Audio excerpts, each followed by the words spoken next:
Bibida sa kanyang kauna-unahang TV series si Aling Maliit Riza May Dizon, ang Princess in the Palace. Paano kaya niya pinaghahandaan ng matinding aktingan kasama ang ilang batikang aktor at aktres? Yan ang Starbite sa ni Lars Santiago.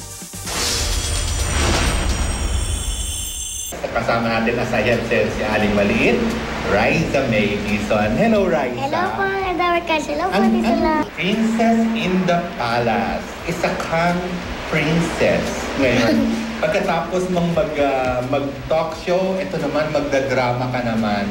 Ano ang nararamdaman mo? Parang bagong challenge ito, bagong hamon sa'yo.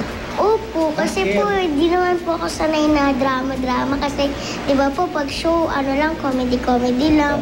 Kasama mo dito si Tita Yula, Valdez, tsaka si Ate Aiza.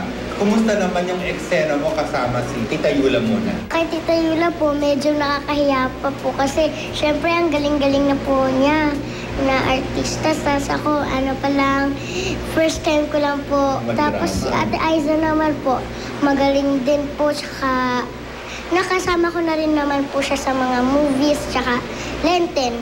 Kaya medyo ano po sa kanya. Okay po sa kanya. Ikaw, dabarkats mo si Kuya Alden, tsaka si Ate Maine.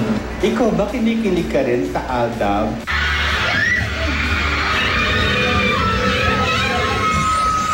Nagigitian.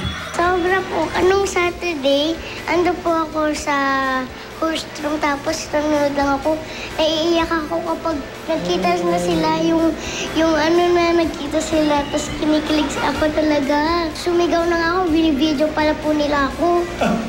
Ano sabi ni Kuya Alden sa'yo? Oo, daw po. Kilig din siya. Tuwa nga po siya. Di ba kinilig po siya sa yung unang ngumiti. Ikakasal na si Bossing, tsaka si Ate Poleng. So, anong sinabi nila sa'yo? Wala naman po, ako na yung flower girls. Sama-sama nating abangan sa Lunes, 11:30 bago mag-Itbulaga, Princess in the Palace. Lars Santiago, GMA News.